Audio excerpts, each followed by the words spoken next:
Actually, we started looking into Brant's about a year ago, and we worked with Debbie and Roy, who are the previous owners, last season, and they kind of taught us basically what's involved, what you have to do. So we kind of went through the fall season with them, and then we took ownership this April. This actually was a place that my husband and I came to when we were dating, and then when we first got married, and then we've always brought our kids here. I'm from the Boardman area originally, and there's a couple apple farms down there that I remember as a childhood always going to, so it was just kind of the love of the apple orchard, basically. So this isn't just your only job though, right? This is... No. My husband has a full-time job and I have a full-time job. I'm a physical therapist and my husband's an electrical engineer. So this is like a hobby, or? Yeah, I guess it's kind of a hobby. I mean, I would hope to think that it would be our retirement in the future. Because there are a lot of people saying it sounds like this place might close. It's not going to close. No. That was back with yes. the owners. Yeah, no, it's not going to close. Definitely what we want to do is we actually want to expand upon it. We did add hay rides this year, which I think years ago they did have it and then just kind of got away from it.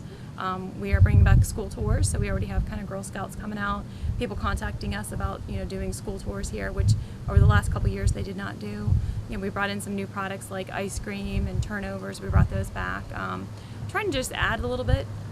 Hopefully we're going to do a fall festival first weekend in October of next year.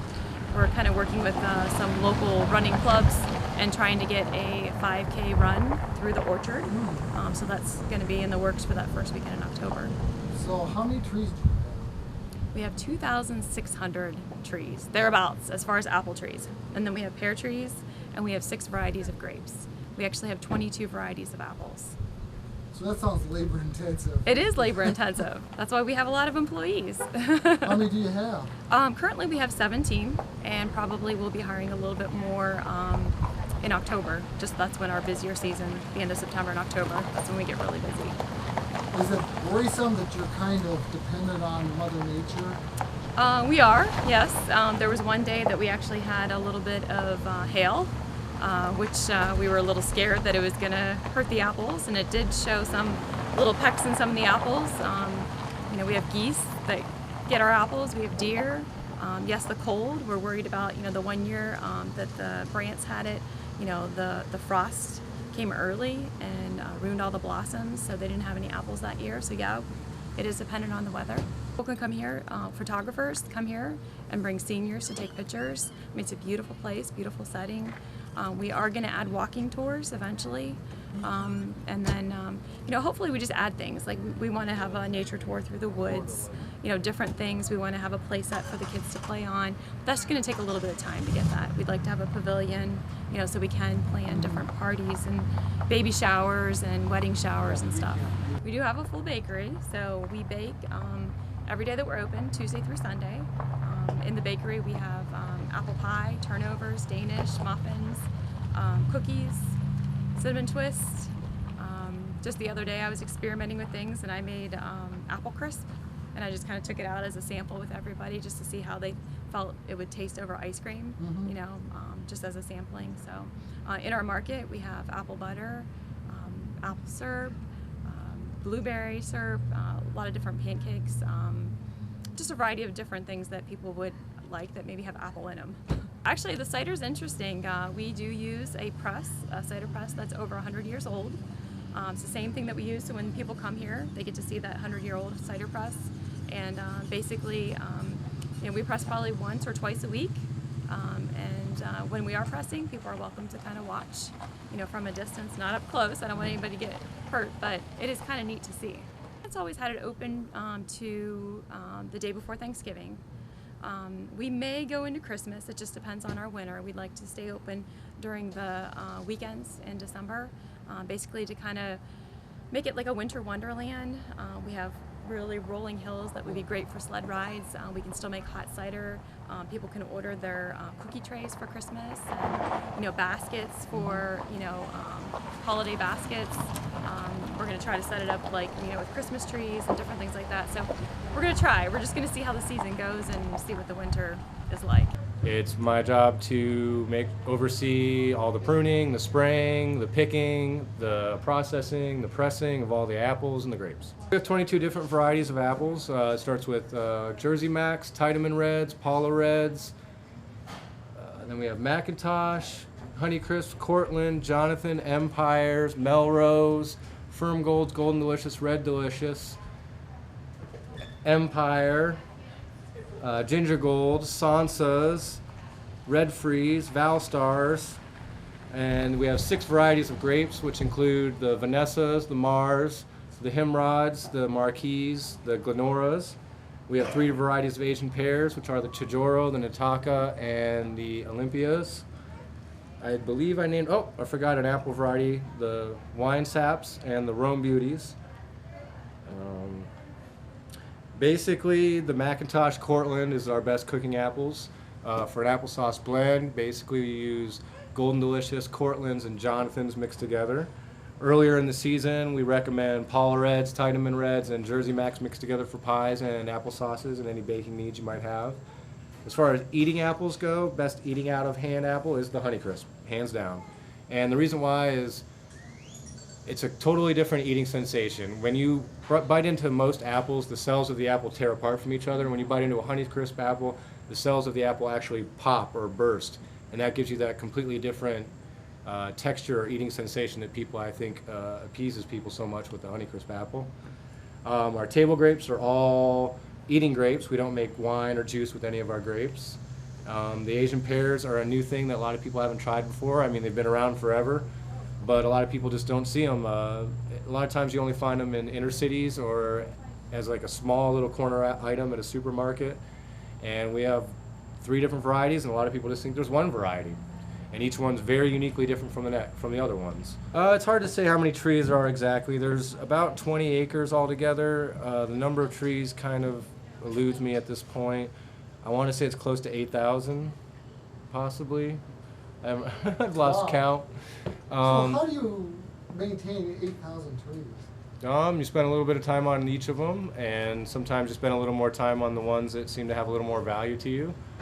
Some of our apples are primarily for cider. Some are primarily sold fresh in the market, like the Honeycrisp. I don't particularly like making cider out of Honeycrisp because it's our most popular apple.